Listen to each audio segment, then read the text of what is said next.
2024 లేదా 25లో డిగ్రీ లేదా బీటెక్ చదివారా? సాఫ్ట్‌వేర్ జాబ్ కోసం ఎదురు చూస్తున్నారా? అయితే కోడ్ జ్ఞాన్ 100 డేస్ కోర్సులో చేరండి. జాబ్ సాధించండి. నమస్తే, వెల్కమ్ టు సుమన్ టీవీ. నేను మీ యాంకర్ శ్రీ. భర్త చనిపోయిన తర్వాత భార్య రెండో పెళ్లి చేసుకుంటే మరి మొదటి భర్త ఆస్తిలో హక్కు ఉంటుందా భార్యకి? సో దీనికి సంబంధించి మద్రాస్ హైకోర్టు కొన్ని ల్యాండ్ మార్క్ జడ్జిమెంట్ అయితే ఇవ్వడం జరిగింది. ఇంతకీ ఆ కేసు ఏంటి, ఆ జడ్జిమెంట్ ఏంటి, వీటికి సంబంధించి క్లియర్ ఇన్ఫర్మేషన్ ఇవ్వడానికి మనతో పాటు ఉన్నారు హైకోర్టు అడ్వకేట్ అలగిరి రవీంద్రనాథ్ గారు. అడిగి తెలుసుకునే ప్రయత్నం చేద్దాం. నమస్కారం సార్. నమస్తే అండి శ్రీ గారు. సార్, రీసెంట్ గానే మద్రాస్ హైకోర్టు అయితే మరి భర్త చనిపోయిన తర్వాత భార్య రెండో పెళ్లి చేసుకుంటే భార్యకి మొదటి భర్త ఆస్తిలో హక్కు ఉంటుందా? దీనికి సంబంధించి ఒక ల్యాండ్ మార్క్ జడ్జిమెంట్ అయితే ఇవ్వడం జరిగింది. ఇంతకీ ఆ జడ్జిమెంట్ ఏంటి సార్? దీనికి సంబంధించి లేటెస్ట్ అప్డేట్స్ ఏంటి? చాలా ఇంట్రెస్టింగ్ న్యూస్ అండి శ్రీ గారు. అంటే భర్త చనిపోయిన తర్వాత రెండో పెళ్లి చేసుకుంది అమ్మాయి. రెండో పెళ్లి చేసుకున్న తర్వాత మొదటి భర్త యొక్క ఆస్తిలో, ప్రాపర్టీలో ఆ ఆస్తిలో వాటా వస్తుందా రాదా అన్నటువంటి విషయం మీద హైకోర్టు మనకి ఇచ్చిన తీర్పు. జనరల్గా ఇప్పటివరకు మనం చూసాం, ఒకవేళ డివోర్స్ తీసుకున్న తర్వాత ఆమెకి భర్త యొక్క ఆస్తిలో కొంత భరణం పొందే హక్కు కూడా ఉంటుంది, లేదా భర్త మరణించిన తర్వాత ఆమె యొక్క ఆస్తిలో, భర్త యొక్క ఆస్తిలో కూడా వాటాని పొందే హక్కు ఉంటుంది. ఇది ఇప్పటివరకు మనం అనేక సందర్భాలు చూస్తాం. అనేక కోర్టులు కూడా దీనికి సంబంధించి జడ్జిమెంట్లు కూడా ఇవ్వడం జరిగింది. అయితే భర్త మరణించిన తర్వాత భార్య రెండో మ్యారేజ్ చేసుకున్న తర్వాత ఆ మొదటి భర్త యొక్క ఆస్తి నుంచి వాటాని క్లెయిమ్ చేసుకోవచ్చా, చేసుకోకూడదా అనే విషయం మీద మద్రాస్ హైకోర్టు జస్ట్ ఒక 2 days బ్యాక్ ఒక ల్యాండ్ మార్క్ జడ్జిమెంట్ ఇవ్వడం జరిగింది. ఆ జడ్జిమెంట్ వివరాలను నేను మీతో షేర్ చేసుకునే ప్రయత్నం చేస్తాను. అందులో ముఖ్యంగా మొదటగా కేసు యొక్క నేపథ్యం ఏంటంటే, ఆమె పేరు మల్లింగ. ఆమె ఒక భర్తను మ్యారేజ్ చేసుకుంది. చిన్నయ్యన్ అని చెప్పి ఒక వ్యక్తిని మ్యారేజ్ చేసుకుంది. 1968లో ఆ చిన్నయ్యన్ చనిపోయాడు. చిన్నయ్యన్ మరణించిన తర్వాత ఆమె అతడి యొక్క తమ్ముడైనటువంటి అంటే మరిదిని ఈమె ఏం చేశారంటే మ్యారేజ్ చేసుకుంది. అతని పేరు అయ్యం పెరుమాల్.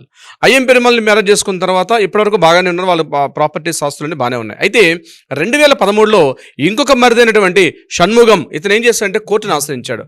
కోర్టును ఆశ్రయించి మా వదిన గారైనటువంటి ఎవరైతే మల్లింగా ఉన్నారో అతని వాళ్ళ భర్త అయినటువంటి చిన్నయ్య ఇంతకుముందు 1946లో అతను ఒక ప్రాపర్టీ యొక్క వివరాలన్నింటినీ కూడా రాస్తూ ఒక దస్తావేజుని కూడా ఆస్తిని తమ ఫ్యామిలీలో మెంబర్స్ అంటే ఫ్యామిలీ మెంబర్స్ అంటే పురుషులు ఎవరెవరు ఎంతెంత వాటాన్ని పొందవచ్చు అని చెప్పి ఆయన ఒక ప్రాపర్టీ డీటెయిల్స్ కూడా రాసుకోవడం జరిగింది. అటువంటి సందర్భాల్లో 1968లో చనిపోయాడు. కాబట్టి 1856లో మనకు ఒక చట్టం కూడా ఉంది, వితంతు పునర్వివాహ చట్టం అని చెప్పి. చనిపోయినటువంటి భర్త యొక్క ఆస్తి నుంచి భార్యకి ఎటువంటి కూడా ప్రాపర్టీస్ మనకి రాదని చెప్పి 1856లో ఒక చట్టం కూడా ఉంది. అదే ఇప్పటివరకు మనం చేస్తుంది. దాని తర్వాత 1956లో మనం హిందూ హెచ్ఎస్సి అంటారు, హిందూ సక్సెషన్ యాక్ట్ అని చెప్పి మనకు ఒక చట్టం ఉంది. ఆ చట్టం మాత్రం 1856లో చెప్పిన చట్టం ప్రకారం కాకుండా మనకి ఇన్హెరిటెన్స్ ప్రాపర్టీ అంటే విడో ఇన్హెరిటెన్స్ ప్రాపర్టీ అని చెప్పి ఆ ప్రాపర్టీలో ఎవరికి ఎట్లా రావాలని చెప్పి 1956 చట్టం ప్రకారం స్పష్టంగా పేర్కొనడం కూడా జరిగింది. అయితే ఇక్కడ ఈ షణ్ముగం ఏం చేశారంటే కోర్టును ఆశ్రయించి ట్రయల్ కోర్టుకి వెళ్ళే సందర్భాల్లో ఇవన్నీ కూడా ఆశ్రయించి ట్రయల్ కోర్టులో ఇవన్నీ కూడా ప్రొడ్యూస్ చేసి 1856 పునర్వివాహ వితంతు పునర్వివాహ చట్టం అని చెప్పి 1856లో ఏ చట్టం అయితే ఉందో ఆ చట్టాన్ని అక్కడ ఆయన నోట్ చేస్తూ మా వదిన గారు అనేటువంటి ఈమెకి మల్లింగకు ఒక ప్రాపర్టీ కూడా రాదు. ఎందుకంటే ఆవిడ 1946లో మా బ్రదర్ రాసినటువంటి ప్రాపర్టీలో పురుషులకి ఎంతెంతమందికి ఎంతెంత వాటర్ రావాలని చెప్పి ఆయన క్లియర్గా దస్తావేజులు రాశారు. నెంబర్ 2, 1856 చట్టం ప్రకారంగా కూడా వితంతు చేసుకుంటుంది మ్యారేజ్ అయిపోయిన తర్వాత రెండో మ్యారేజ్ చేసుకున్నటువంటి మల్లింగకు ఆ యొక్క మొదటి భార్య యొక్క ఆస్తి నుంచి ప్రాపర్టీ రాదని చెప్పి ఆయన ట్రయల్ కోర్టుని ఆశ్రయించడం జరిగింది.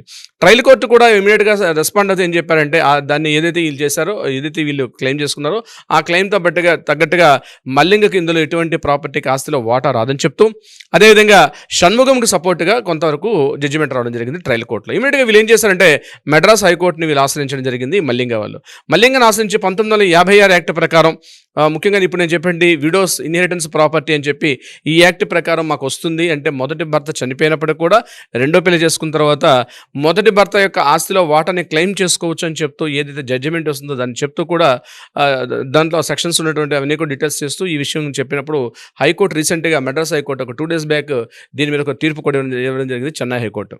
ఆ జడ్జిమెంట్ ప్రకారం ఏం చేస్తారంటే ఒకవేళ మొదటి భర్త చనిపోయిన తర్వాత రెండో పెళ్లి చేసుకున్నప్పటికీ కూడా మొదటి భర్త యొక్క ప్రాపర్టీలో ఉన్నటువంటి ఆస్తిని వారసత్వంగా పొందే హక్కు ఆమెకు ఉంటుంది అని చెప్తూ కన్ఫర్మేషన్ చేస్తూ కూడా దీని మీద ఒక తీర్పు ఇవ్వడం అయితే జరిగింది చెన్నై హైకోర్టు. సో ఇది చాలా వరకు ల్యాండ్ మార్క్ జడ్జిమెంట్స్కి ఇది ఒక ల్యాండ్ మార్క్ కావచ్చు. ఎందుకంటే చాలా మంది ఇప్పటివరకు అనుకుంటారు ఓన్లీ డివోర్స్ తీసుకున్నప్పుడు మాత్రం వస్తుంది, లేకపోతే అతన్ని మరణించిన తర్వాత వస్తుంది కదని చెప్పి. ఇక్కడ ఈ హైకోర్టు కూడా తీర్పుని చెప్తూ 1968లో ఆయన మరణించాడు.